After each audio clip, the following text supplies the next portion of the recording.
Tocó Rodrigo Teixeira. Su majestad del fútbol pone frente a frente a Olimpia Trinidense en este. Junior Brites, salta amarilla, corta, tira Brian. La posición de González, ataca, frente, le pegó por bajo. Ascuna. Y se complicó. Insiste Brian.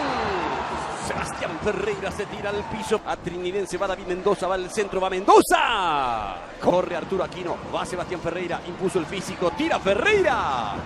Rechaza medias, el rebote le está quedando a Junior Brites. Posición de Brian y le pega de zurda, Brian o no. Golpe de cabeza de David Mendoza. Insiste Olimpia, va al remate. ¡Gol!